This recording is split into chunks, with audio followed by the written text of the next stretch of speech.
something very unique. It's Camp David, and this room is a very, very special room. I don't believe the press has ever come anywhere near it, but we are the party of transparency, and we believe in transparency. I think it's good for you to see certain aspects of Camp David. It's a very special place. But it was not, I guess the last visit was with Eisenhower, where they allowed you onto the actual campus. And it's a long time ago, but never into this room. I want to thank all of you for being here. And again, this is a cabinet meeting. It's open. We have done a lot of open cabinet meetings, and I feel it works out very well. Everybody can ask certain questions. We'll let you talk about certain things we can't answer because they're ongoing and very important. But this is one of the most talented teams ever to serve the United States and in the United States government. This is a talented group of people. Let's see, I'll go one after another. Yeah, it's a couple of stiffs, but that's okay.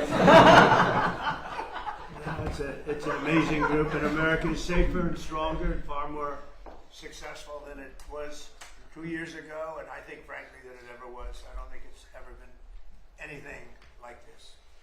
We're building more factories and plants in this country than we've ever built before. And we're going to be, at some point, we'll be leaving this position, and we're going to leave this country in very, very good shape, better shape than it's ever been. When we took office, we inherited a total catastrophe. The last administration created the worst inflation in 48 years, the most dangerous and insecure border in history, and exploding trade deficits like we have never seen before, rampant crime, men and women's sports, transgender mutilization of your children, and chaos and bedlam all over the world. Other than that, they did quite a good job. In less than 18 months, we've turned around 4 years of disaster. We now have the strongest border in American history. We went from the worst border, I believe, of any country in history. 25 million people came through in 4 years. And these are people that, in many cases, you don't want. They were murderers, they were drug dealers, they were people that you do not want. But now we have the strongest border in American history, and for the last 15 months, the report just came out again, we've had no people coming in through our southern border, zero. And it's almost hard to say, because you'd say, is that even possible? They had 25 million people came in. We have no people coming in illegally through our southern border. And that's in history, so think of that, zero, a big, beautiful zero. The murder rate saw its single largest drop ever recorded to the lowest in 125 years. That goes back to, think of it, it goes back to 1900, lowest murder rate in the history of our country. So that's something. Today, I just want to mention that we heard in Minnesota there was a cyber attack, and they blame it on Iran. I don't think so. I blame it on Minnesota because they're grossly incompetent. There was a cyber attack of 30 water plants, and I would blame it on Minnesota and the governor, the corrupt governor of Minnesota. They like to say, oh, it was Iran. Iran should be so lucky. Iran's got bigger problems than worrying about Minnesota. This month it was announced that inflation is dropping at the fastest rate in more than 6 years. Walmart, Sam's Club, Giant Eagle, and others are slashing prices by hundreds of grocery stores, and all of the stores, I mean, throughout the country, they're slashing prices, something that you haven't seen for a long time since my last administration. The stock market has set 73 all-time record highs since the election. That means all-time record highs, 73 days out of a very short period of time. And the typical 401k is up by more than $30,000. And when you think of that, if you add another $1,000 to it, it will be, we set the record in the last administration, a record still standing. This administration is going to blow my last administration away. When the factories that we're building at record, and we're not building them, all over the world they're building. They're coming from all over the world. They're coming from Germany with the cars. They're coming from Germany. They're coming from Japan, South Korea, Canada, Mexico. From all over the world, they're building auto plants here because otherwise they have to pay tariffs. The tariffs have made our country rich and successful. And all of this, I mean, I'd like to say it was the election. On November 5th, it was the election, and that's fine. but without the election, you wouldn't have what I've done economically. So we have the most successful environment that we've ever had. There's never been anything like it from the standpoint of investment into our country. It's 5 to 6 times higher than anybody has ever seen, than any other country, not just us, has ever had. On July 4th, we launched Trump accounts, a key provision of our great, big, beautiful bill. And these tax-free investment savings accounts have already been activated by over 7 million children. These are investments made in our future, which is our children. Our children are the most important aspect of our future, with more being added each day. So it's a tremendous hit. Over 7 million, and really just got going, I would say, Scott, about 2 weeks ago when it was we got the final approvals. And we have over 7 million. Actually, there's never been anything quite like that.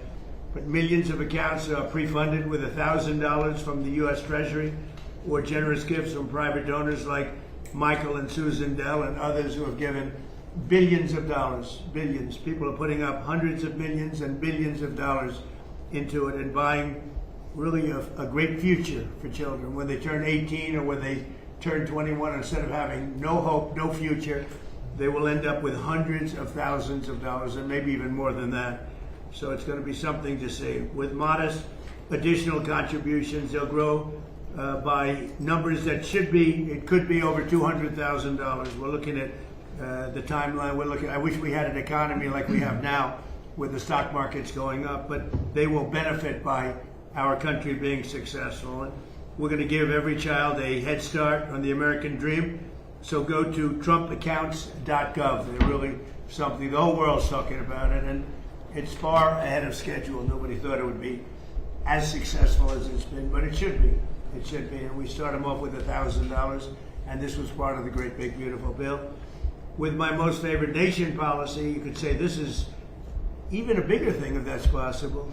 On drug prices, we're achieving record discounts on prescription drugs. The prescription drugs were going through the roof for many years, and now we're getting record discounts with price differences of 300, 400, 500, 600%. Nobody's ever heard of a thing like that. And what this is all about is that we had the highest prices anywhere in the world by far. Most expensive drugs, prescription drugs, and others. The highest in the world. The whole world was laughing at us. We paid for the rest of the world. We subsidized the whole world. And I said, we're not going to do that. And I started it in the first administration. I took it up. Obviously, Biden wasn't able to do anything about it because you had to get the consent of the drug companies, and you had to get the consent. More difficult would be the consent of other nations. The other nations had to agree, but they were paying a fraction, sometimes 10%, 20%, 40%, 70% less. So I had to call them and I had to get them on, and I said, if you don't do it, we're going to have to charge you tariffs. And they all said no at first, very politely said, sir, we can't do that. We're not going to double our prices. They had to double their prices, and in some cases triple their price, and we would come down. So a pill that sold for $10 in Germany would sell for $130 in New York. Same pill from the same company, the same factory, the same plant, same laboratory, from $10, and we pay $130. I say, no. Now the world is a bigger place, so it's not as bad as it sounds for them. So they went up to 20, and we came down to 20. So we now have the lowest drug prices anywhere in the world. We're tied with the lowest, but we're basically its favored nation. So we have the lowest drug prices anywhere in the world from the highest drug prices anywhere in the world. Now, what that does for your health care, I mean, I see these fake polls where the Democrats have wonderful numbers on this stuff, and they are horrible, what they've done. Obamacare is a total disaster. It's a costly wreck. It's unaffordable. We call it the Unaffordable Care Act. It's a disgrace. They never even thought of being able to do something like this. They didn't even try. So I got the drug companies first, and then I got the countries. And the drug companies agreed because they knew the countries wouldn't agree. And when I called Germany, France, when I called the UK, when I called all of these countries, I said, you got to do it. It's unfair. We're paying 10 times more than you're paying for the same drug. You can't do this. And they said, well, we're not going to do that because we're going to have to double our price in order to make you happy. I said, no, maybe you're going to have to triple your price. They said, well, we can't do it. I said, that's all right. If you can't do it, then I can't do something also. And I'm going to charge you very substantial tariffs, which are far more than we're talking about. And they all said, we'd love to do it. We would love to do it. It would be our great honor to do it. So nobody else would do this. This would have never happened. So your drug prices have gone down by numbers not even thinkable. My first term, I had the privilege of having lower drug prices from the beginning of the year till the end for the first time in 28 years, you remember. And I called a news conference to announce it. So the year had ended, and I was turned out 1/8 of a percent. 1/8 of a percent, little tiny this much. It went down that much during 1 year. First time in 28 years it went down. It was always like this, just up, more expensive. And I called a news conference. I was so proud of myself. And I said, ladies and gentlemen, the first time in 28 years drug prices have gone down from January till the end of December. And I want to just congratulate everybody for being a part of this wonderful experiment. And 1/8 of a point. Now we're talking about 400, 500, 600% coming down. We pay the lowest drug prices anywhere in the world from the highest. So, and I'll say it again and again because the press doesn't want to report it, the fake news doesn't want to report it. They don't want to talk about it. What that does for healthcare, Bobby, is unbelievable because medicine is a big part of healthcare. So I wish that people would understand that, and I hope they're going to vote for us in the midterms because you'll see some stuff that will be horrible because they can blow it very fast if they don't know what they're doing. So your drug prices are great. I saw Spain yesterday, and I watched the catastrophe that took place. It looks like an invasion of a country by hundreds of thousands of people. And that same thing's going to happen to us if the Republicans don't get elected, except worse. Much bigger, much easier to get into, despite the fact that we have built thousands of miles of wall, which I said we were going to do, but we didn't have that, forget it.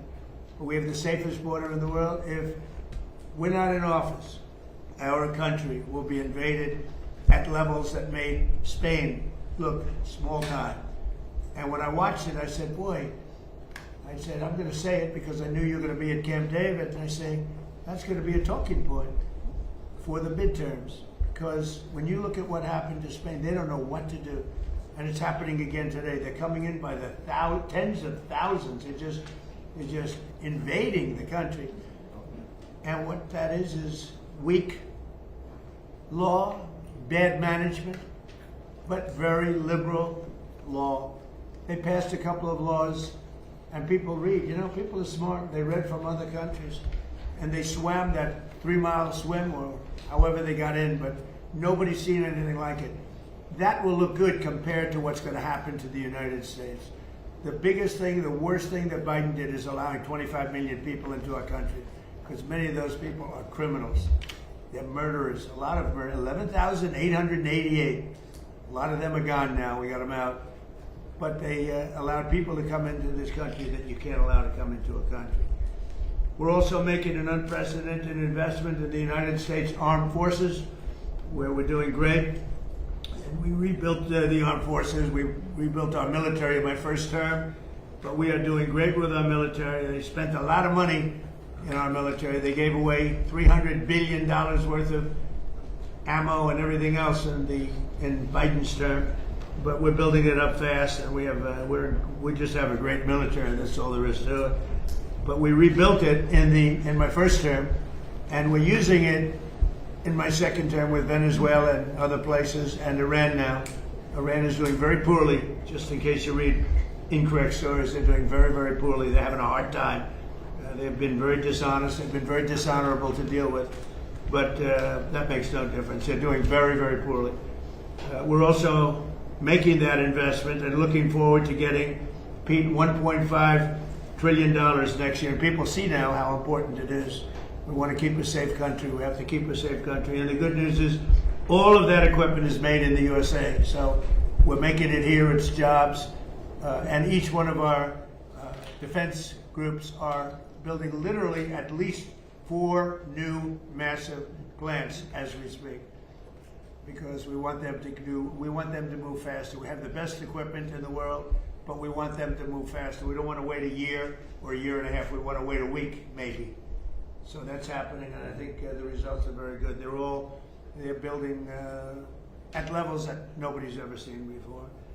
And we've had tremendous success, and our military was just proud of it. Again, Venezuela was a one-day war, and we have a great relationship with Venezuela. We're working, we're partners with Venezuela now, taking out tens of millions of barrels of oil, and going to Houston, going to Alaska, going to Louisiana, going to different places for refineries, and it's been very much amazing.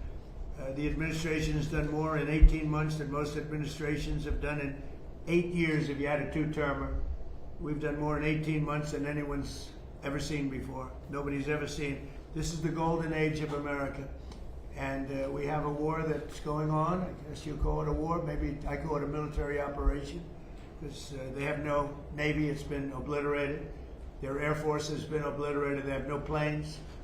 Their missiles have been largely, they have some left. They have some, but they have far fewer than they had 4 or 5 months ago.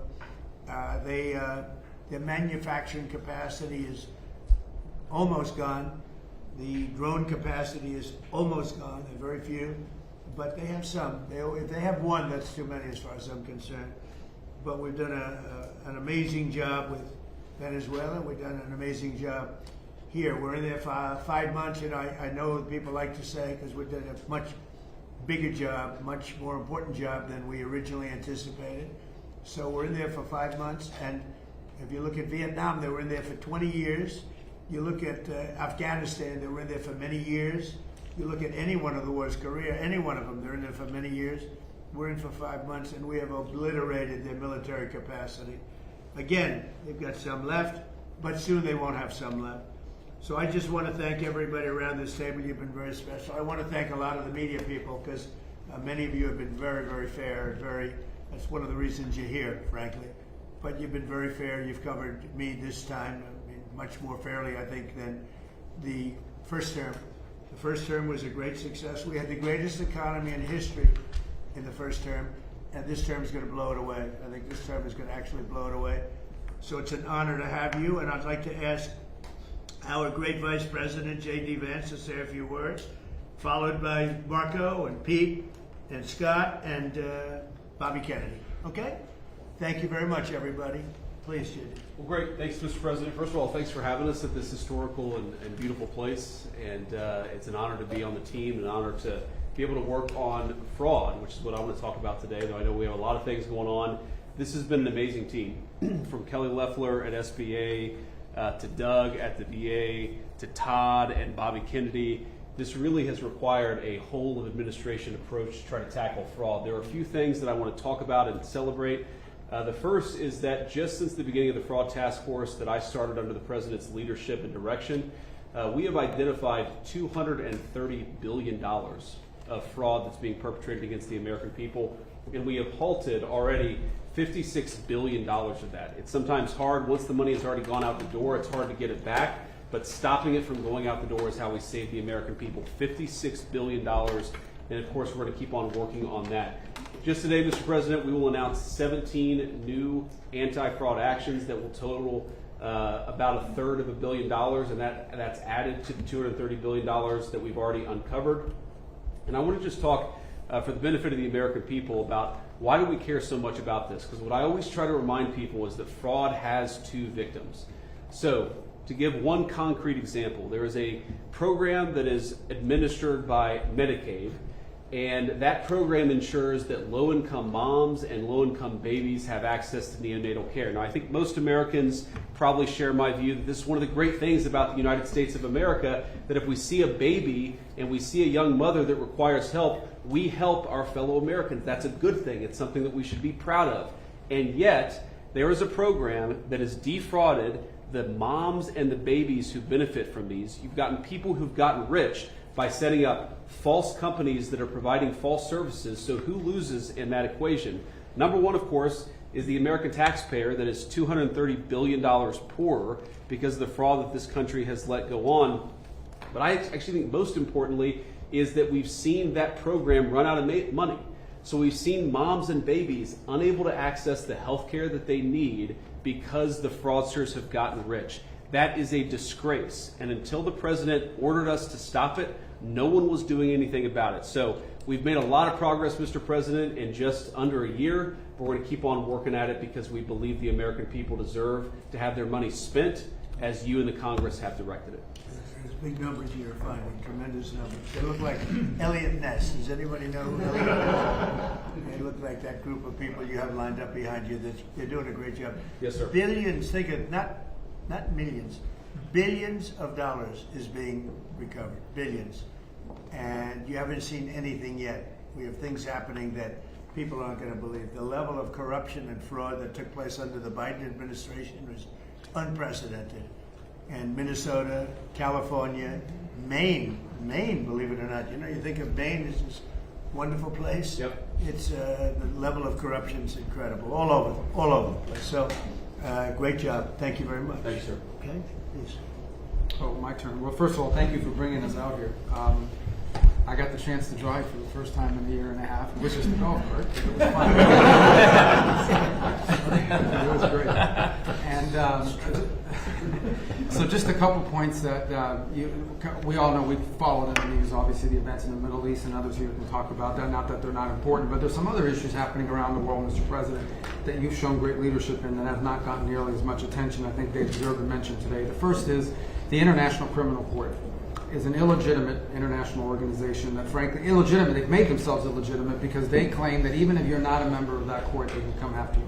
And what that literally means in the future is that American servicemen, political leaders, and others could find themselves under indictment by this International Criminal Court. If you want to know a little bit about it, Jack Smith used to work there. These are the people that think they can go out and basically indict any world leader and haul them into The Hague. So we tried to get them to reform and listen to us. They wouldn't do it. They're very arrogant. We've now begun an effort to really try to bring that court to heel. By the way, there's no information that they're after me. It could happen. But just so you know, just keep talking about it. I'm saying that means that maybe he's not trying to defend me. He is trying to defend Bibi and various other people. But there are many people that shouldn't be looked at that way. But there is no indication that I'm one of them at this moment. Well, and I actually think the people who are in biggest danger in our system are servicemen, people in uniform. That they'll try to go out for the rest of their lives, will not be able to travel anywhere in the world with their families because they could be arrested on one of these. Imagine, you're a soldier, you fought in a war, and 20 years later they try to come grab you. So this is a big problem. So we've had dozens of countries already join us in this effort. Since we started 2 weeks ago, 5 countries have already quit the ICC and notified them that they're leaving, and we think there'll be more. The second thing is we had an unprecedented ministerial. 60 countries came to Washington, and we're a part of an effort where we were shedding light on far-left terrorism and violence. If a bomb goes off somewhere and it's tied to some right-wing group, or I don't consider neo-Nazis right-wing, I consider them Nazis, right? But you're going to get a lot of attention on that. But if it's a leftist group, an Antifa group, that gets no coverage, or they ignore the ideological spin and the ideological reason behind it. So we got 60 countries came up here and hopefully creating a strong coalition to go after far left violent terrorism. Go after it and call it by name. I think we're building a very strong coalition there. We've had some successes in the Middle East, Mr. President. As you know, in the diplomatic front, the deal with Lebanon and Israel is unprecedented. President Ayoun was here a week ago. I think that was the first visit by a Lebanese president in over 30 some odd years. In fact, this is the first time the Israelis and the Lebanese government have spoken at the official level in close to 30 years. And that was thanks to your leadership. A lot of work to be done to keep that peace and build on it, but it's a real achievable. And of course, as you announced last night, Mr. President, this disarmament deal that you brought about with Steve and Jared's work on Hamas is another big step as well. It's something a lot of people thought would never happen. It needs to happen, but the fact they've even agreed to it is a real achievable. Last point is on the Western Hemisphere. For the first time in 15, 20 years, the overwhelming majority of the countries in the Western Hemisphere are now led by pro-American leaders and pro-American governments. It's an extraordinary achievement, all of it happening through virtually every election that's happened in the Western Hemisphere since you were elected president has elected someone who is pro-American.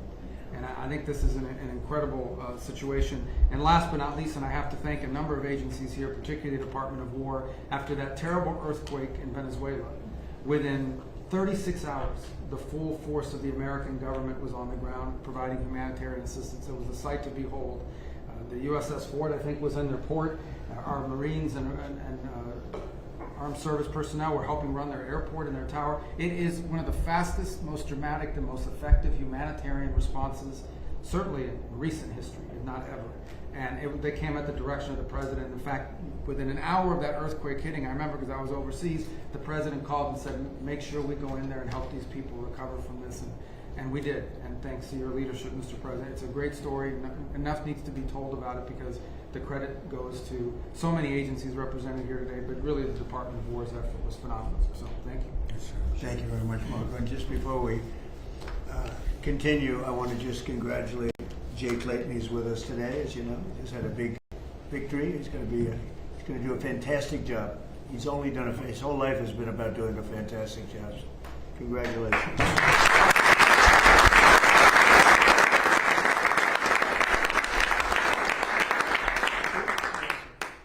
Thank you, Mr. President, for the invitation, the opportunity to be here. It's an honor for the War Department to help run this facility. Also, from the food to the fence line, it's an honor to have you. And it's great Americans here and all around the country and all around the world who are the core of what keep us safe.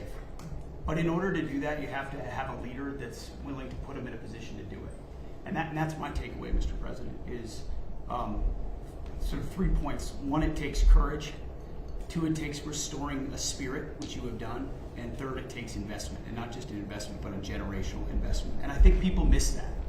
The courage it takes to seal the border, to say we're going to do it, and we're going to do it every single day, and we're going to do it on behalf of the American people.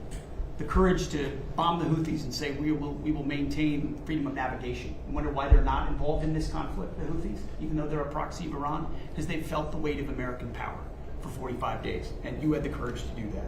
The courage to do Midnight Hammer and conclude the 12-day war by obliterating their nuclear sites. Something other presidents had the option on their table to do, but they never pulled the trigger because of the complications, because of the challenges, because of the risk. Courage.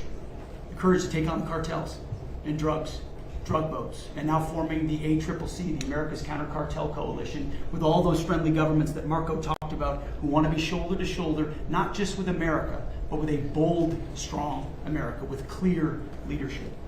The courage to go get Maduro in the most dangerous, most heavily guarded house, inside the most heavily guarded fort, inside the most heavily guarded town in their capital city in the middle of the night, and change the entire dynamic of that country and that region. And the world saw what the American military was capable to do, but that doesn't happen unless the commander-in-chief says you're authorized to do it, and will take the handcuffs off when you do it to ensure that Americans come home. The courage to undertake epic fury and this Iranian regime and ensure they never have a nuclear weapon, which remains your commitment. And frankly, the courage to negotiate with people that have shown no willingness to do so honestly, with incredible negotiators who are the best in the world, and give them every opportunity to do it, give those things up peacefully. All of that takes guts. But that comes on the backs of the change in the spirit of our department. You talk about spirit all the time, and you're right to do so. When you rip out DEI, when you rip out social engineering and social justice, and you put in merit, and then you untie the hands of commanders to be commanders, to enforce discipline and accountability, to get back to basics, then you get historic re-enlistment inside our ranks. Our best people, Mr. President, are staying because they want to be in that kind of department. And then historic recruitment record amongst young Americans. Every month, our department breaks records. And when did that trend line start? On Election Day, 2024, when the American people said, I want to serve under this president. And that new name, the Department of War, has become the ethos, the warrior ethos of our department. Again, spirit. And I will note, the flyovers will indeed continue until morale improves. But that's also spirit. Parades, 250, flyovers, the American people seeing and feeling their military in ways they have not in the past. That's spirit. And then finally, Mr. President, a generational investment. You rebuilt the military in your first term, and you've spent in your first year $1 trillion, and now we are committed in working with Congress to get $1.5 trillion. But this is not the same way we funded our department in the past. This is a businessman in charge. This is a deputy secretary of our department who's a turnaround guy, just like the president is, saying we will not fund money, we will not fund the department the way we have in the past.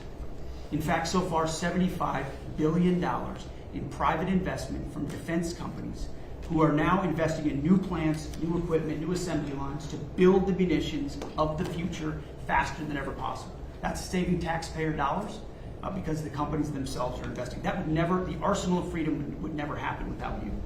So just like we use a lot of the things Ronald Reagan's buildup was a part of, in this administration and in future administrations, they will look back at Donald Trump and the buildup that he has done, and that will be, the deterrence of the future will be established because of your investment. So thank you, Mr. President, for your leadership. Scott, please. Mr. President, it's an honor to be here in this historic place as we celebrate our nation's 250th anniversary.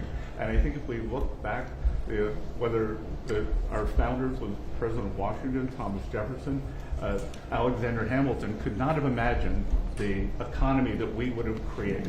It is the envy of the world. And as you said, we have record investment coming in. We've never seen anything like it. And we're pulling away from the rest of the world because of your leadership, the policies that you did from day one in terms of digital assets, in terms of technology, and bringing back American manufacturing. You've done it again. You had the incredible economy during your first term, and we are seeing that carry over here.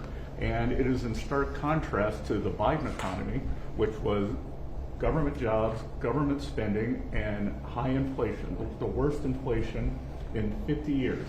And with the working families tax cut, which I will add, every Democrat voted against. Every Democrat voted against. It is the perfect barbell for this economy. On one side, you have full expensing for factories, for equipment, for farm structures. On the other side, your four signature policies, promises made, promises kept, no tax on tips, no tax on overtime, no tax on Social Security, deductibility of auto loans if you buy an American-made car, and the Americans are starting to feel it. Core inflation is low, consumer confidence is strong. We have the highest consumer confidence, came up today, in 5 months, and Main Street is back. Small banks are lending, thanks to your policies. Small banks, community banks are lending again, and the Americans are starting to feel it. As you said, these Trump accounts are the most successful program launch in government history. We've had 7 million families sign up for them. We're going to get to open enrollment, and we will have 70 million families who have signed up for this. 38% of American families, households, have no exposure to our great equity market. And thanks to you, we're going to have an ownership society.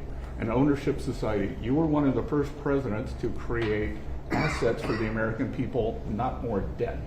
We had the biggest tax refund season ever. Trade deals, tax cuts, energy dominance, and the regulatory efforts. America is ushering in the greatest reshoring wave in our history. In June, our manufacturing sector expanded for the 6th straight month. We've got construction jobs, and those are going to lead into manufacturing jobs. We've got Main Street prosperity. Real wages are up $1,000. And sir, what you've done again too is the bottom 25% of wage earners, just like in your first term, are outperforming the top 25%. This is a working families administration. In the past year, that group had wage increases of 5.5%. They have 3 times what the top end has done. So you've done it again, and these are private sector jobs we are creating. As you often say in these meetings, we could have created 1 million, 2 million government jobs, but we didn't. The private sector is creating. We've got incentives, we've got money coming in, and we are rebuilding. So, and then our energy dominance, thanks to you and these policies, you can come to the U.S., you're going to have regulatory certainty, tax certainty, and energy certainty, so it is the best place in the world to build your factory. And finally, I want to add, it has been a pleasure to be a part, or a privilege to be a part of, as we've gone from epic fury to economic fury, to constrict, on your orders, constrict the Iranian regime's the financial tentacles all around the world. We started it, and on your orders, we started in March 2025. In December of 2025, the largest bank in Iran collapsed. The central bank had to print money. Caused inflation. Now they got 180% inflation. They aren't able to pay their troops.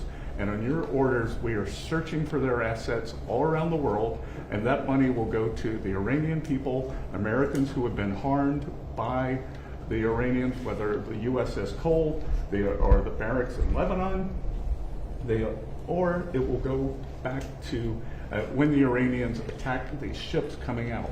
So it's been a privilege to be part of that, and I look forward to the rest of it. Thank you very much. And I want to just add that today there are more people working in the United States than at any time in the history of our country. We have more people working today, and we'll think of that number. I mean, more people working today by far than at any time in the history of our country. So it's been something very, very special. Bobby, please. Thank you, Mr. President. Let me just take a moment to take note of the historical significance of this occasion. Before the press came in, you asked all the cabinet members who had been to Camp David before, and I think about 3/4 of them had. I raised my hand, but I haven't been here for 62 years. I came here on weekends, as many weekends as we could between 1961 and 1963. My father loved this place. My uncle loved this place. He was, nobody knows about this because it's not in the history books, but he was resentful at Dwight Eisenhower for renaming it Camp David. And he intended, if he had made it to his second term, he was going to rename it Shangri-La, which was the original name that Roosevelt had named it. My uncle prided himself on being the most open, transparent administration in history. He was the first president to have televised press conferences. During his 1,000 days in office, he had about 30 press conferences. You, Mr. President, have press conferences every day. Nobody's done anything like that. And here you've opened the inner sanctum of the presidency for the first time in history, and I think that's a beautiful thing. Because you also face, although you gave these guys a lot of compliments, the most hostile press corps that any president in United States history I was trying uniformly. So, anyway, I'm going to talk just briefly about a subject you alluded to, which is the MFN, and just so everybody has the background, you were ear to every president promised to fix that disparity between what we pay and what the other developed countries have paid. When you came into office, the list price for Ozempic was $1,350 for Americans. You could get it at any pharmacy in London, Hamburg, Frankfurt for $88. And this, every president, President Bush, President Biden, President Clinton, President Obama, have all promised to fix this, and none of them did anything. You fixed it. But today,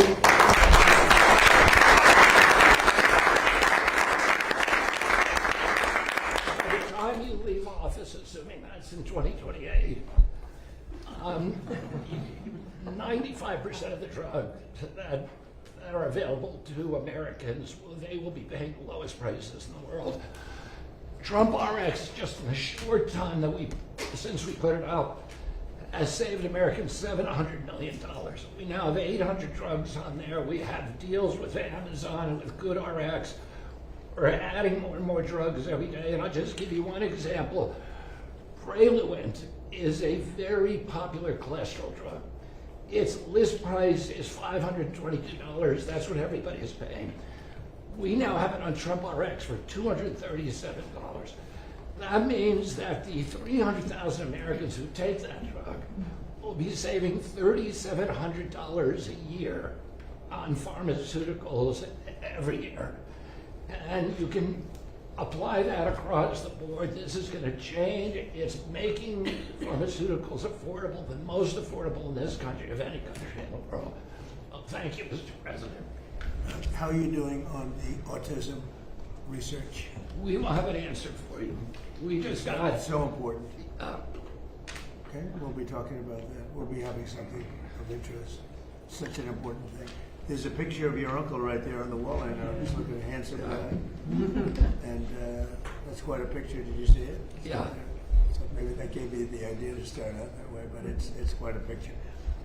Any questions? Mr. President, Mr. President. How do we've seen these strikes between Iran and the United States over the past 10 days. How do you go about reviving the ceasefire and getting diplomacy back on track? Well, I think we just want to win.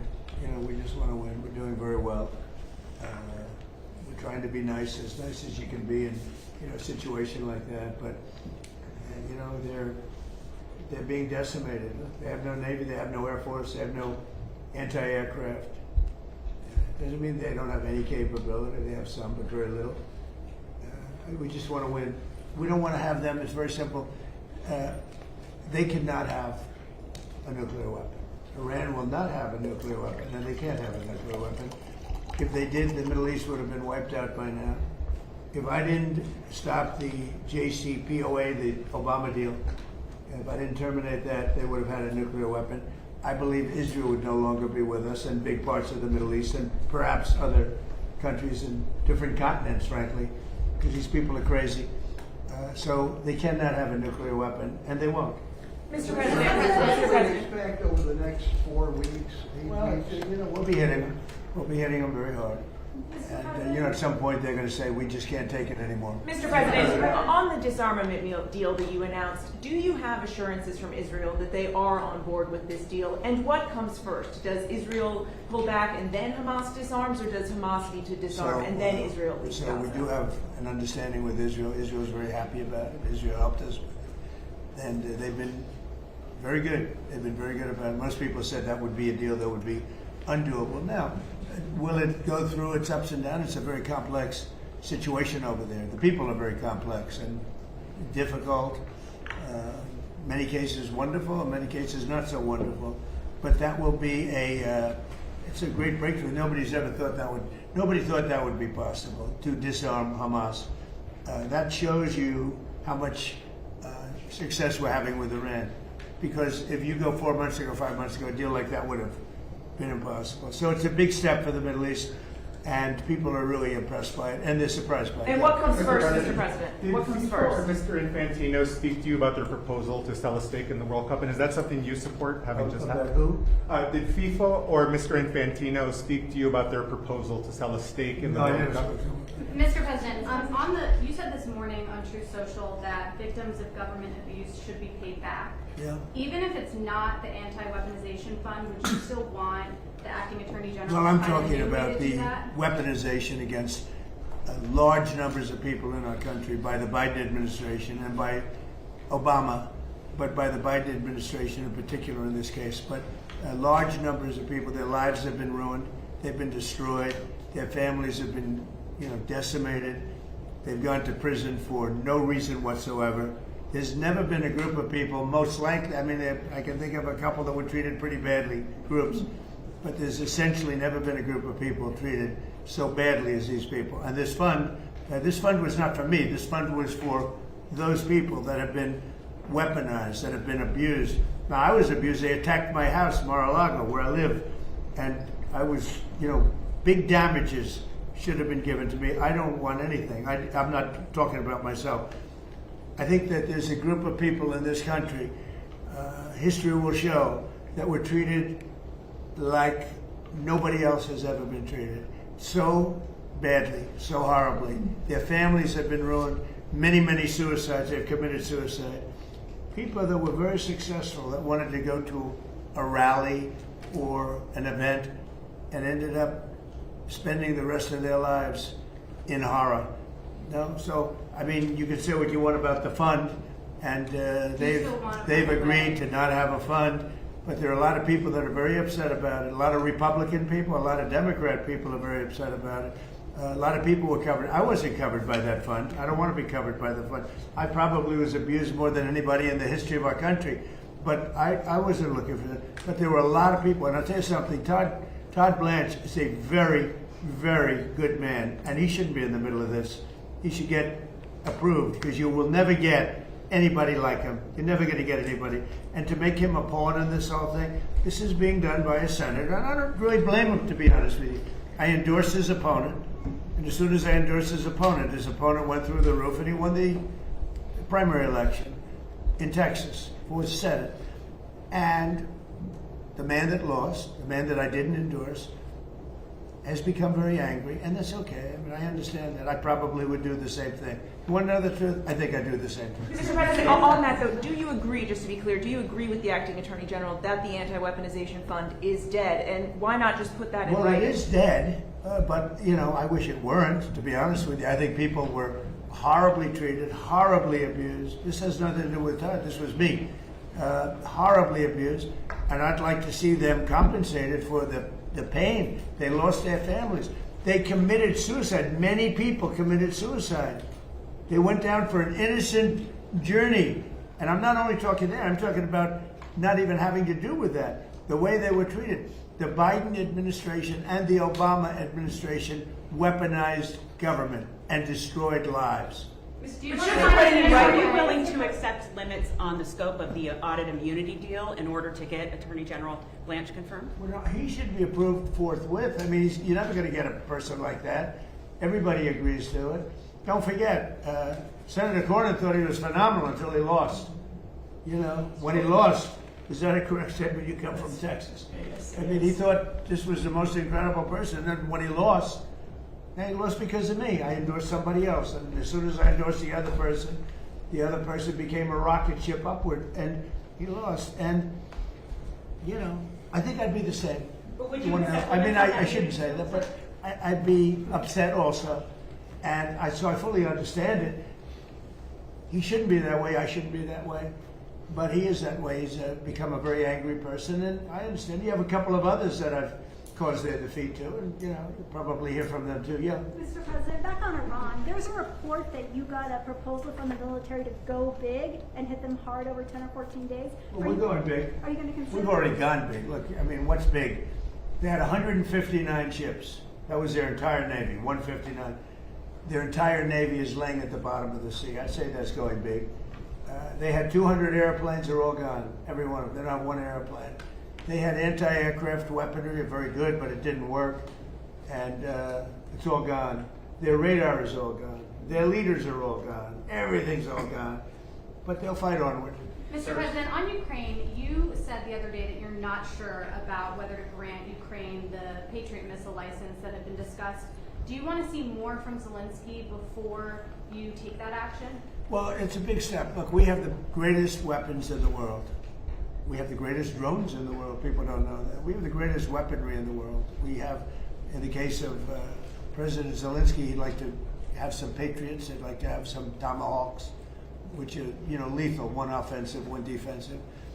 But when you give somebody the right, very complex weapons, by the way. I mean, the Patriot, as an example, the other day you read that 5 missiles were shot.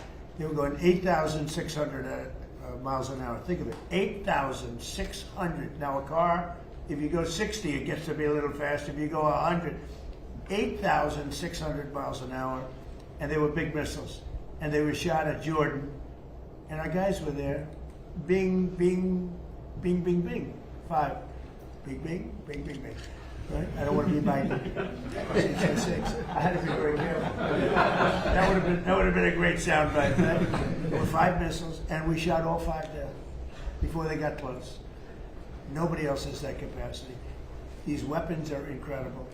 We have to be very careful about letting somebody build them. You know, it's very important. Now, we are building many plants now to make those, and the Tomahawk missile is the most incredible thing. It can go into a doorway. You can put it through a window of a house. Nobody's ever seen anything like it. You have to be very judicious, but you have to be very careful. Now, we have not agreed to that. We're talking about it, but it's a hard thing to give away that kind of technology. And I don't think this would ever happen, but you know, there's people that you give that technology and they can someday turn on you. You know, that is possible. You look at war, it's happened a couple of times over the years, right? So we have to be very careful. I mean, we guard that. We have the greatest military in the world, but we have the greatest weapons in the world. Now we have to make them a little bit faster because we've given a lot away. You know, President Biden, unfortunately, gave a lot away to Ukraine. And he gave, so did I. I mean, I gave them the javelins, the tank busters. Without the javelins, that war would have been a one-day war. It would have been over. They wiped out the tanks going up to Kiev. where they got stuck in the mud. They had a general that decided to go through the mud instead of going up the highway where they were going very nice. They would have been over. But no, I gave them the javelins. The javelins are unbelievably. We have the greatest weapons in the world. We have to be very careful about giving out the secrets to those weapons. And they're not, you can't copy them. It's a little like NVIDIA. They have a chip. They say you cannot copy it. The complexity is so great you cannot. You know, most things you copy. China's known for it, other countries, we do something, and I guess we copy also. But most things you can copy pretty easily. There's a chip that they made, their ultimate chip, and they always have the ultimate chip. And I say, well, why doesn't somebody copy it? Because they can't, the complexity. They can't copy our weapons. We have the greatest weapons in the world, many of them. Those are just 2 or 3 that I mentioned, but you cannot copy them, so we have to be very careful. As Hamas disarms as part of this plan, who do you see as taking possession of those weapons that they had? Does that go to the new government? Or It's going to be the Board of Peace, mostly. It's going to be run by the Board. This Board of Peace has been it's led by some amazing people. Board of Peace. Iran, Mr. President, you said they do have some capabilities left. Yeah. Should Americans be prepared for these back and forth attacks to continue until Iran simply Little bit. isn't able of striking back? They'll get weaker. They'll get a little stronger maybe now, but they'll get weaker, and then they peter out. Yeah, sure, I think so. I mean, it'd be foolish to say no. You know, you always have to keep your guard up. What is the status of talks? Who from the administration? Well, they is always talking want to the talk, Iran? but they break their word so often. Steve is talking, Jared, we have very good people.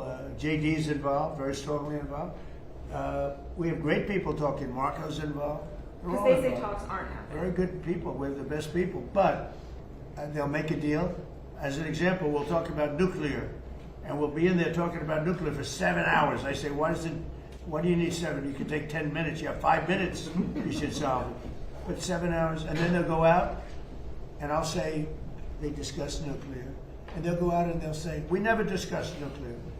And I'll say, why do they say that? All they do is make me angry. You know, they just make me angry. Any other questions? Do you or still the believe others? that you can reach a deal with Iran, given that you talked about I guess you can. I mean, look, I'm losing faith in them because they do lie and they do misrepresent. Well, the other day, the 5 missiles were shot. We knocked them down, but we were in the midst of a negotiation. I mean, I'm waiting for Steve to call me. How's the negotiation going? And instead, I got a call from Pete that they just shot 5 missiles at one of our bases in Jordan. You know, we have bases in Jordan. Fortunately, our people operated the equipment. It's also very complex to operate. You know, you talk about the equipment. It's you have to be, oftentimes you see, where did you go to school? MIT, Caltech. I mean, you know, they go to schools that are not as normal for the military, to be honest with you. We have unbelievably brilliant people operating that equipment. And when you don't, you know, the equipment, the shots miss, the safety misses, or the accuracy misses. We have unbelievable people. Think of it, we had 111 at one point, a couple of months ago. 111 over a short period of time, missiles were shot at the Abraham Lincoln aircraft carrier. Great, beautiful ship. One of the most beautiful ships to me, design-wise. 111 missiles going out. Out of the 111 missiles, 111 missiles were shot down quite a bit earlier than they got. I mean, long before they got there. They were shot down. It was almost, in a couple of cases, they were shot down almost as they were taking off. It's incredible technology. So you have a ship that costs billions of dollars, and you have missiles heading to it. 111 missiles were shot down, routinely shot down. And I spoke to the people. I like to reward people. I call them up. I'm the president. And they were cool as a cucumber. Mr. President, the last 2 weeks of strikes by CENTCOM has said that those were meant to degrade Iran's ability to disrupt the Strait of Hormuz. How many more strikes will it take to significantly? Well, you never know. Look, I mean, most people would have given up by now. You know, they've got no Navy, they got no Air Force. Most people would have given up. They haven't. So I give them credit for that. I mean, they're known as being tough. They're tough. Back on Ukraine, what did you tell President Zelenskyy about the Patriots? Did you explain all that to him? I did. I spoke about Patriots. I spoke to him about Tomahawks. Spoke to him about everything. I also spoke to him about let's get this war over with. So last month they had 25,000 people. It's averaging about 25,000 people a month die. Mostly soldiers, almost entirely, but you know, missiles are hitting areas also, but mostly soldiers. They had 25,000 soldiers. The month before that it was 32,000 soldiers. I said, you gotta get this war over with. I think he wants to make a deal, and I think Putin wants to make a deal. But there's a lot of dislike, as you probably noticed. He seems very reluctant to make concessions, President Putin. Well, nobody wants to make concessions, but they're both going to have to make some concessions. I mean, you got to make a deal.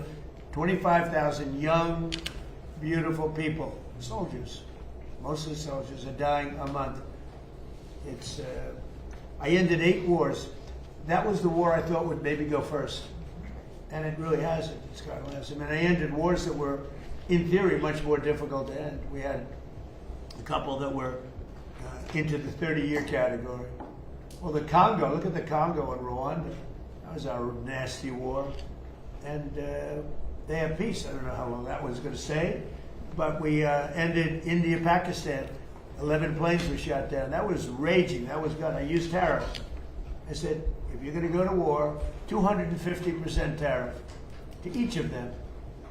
And they screamed and yelled and were very angry. They were both angry about it. And a day later they called and they said, we will not go to war. But then I ended up, and the Prime Minister of Pakistan said I saved 50 million lives.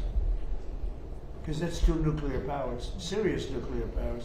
Thank you very much, everybody. Thank you. Enjoy campaign. Thank you, guys. I don't. No, I think that Minnesota is behind it. You know who's behind it? Minnesota, because they're grossly incompetent. I think the governor's behind it. I don't think there was an Iranian cyber attack. I think that Minnesota ought to get its act together. It's one of the worst run states. JD will tell you. He found tremendous corruption in Minnesota. Yes, sir. And by the way, just gave me a report. Massive future things having to do with corruption in Minnesota are happening right now. Thank you. Have you talked to Senator Fetterman about leaving the Democratic Party? Thank you, guys. Thank you. Thank you. Bye.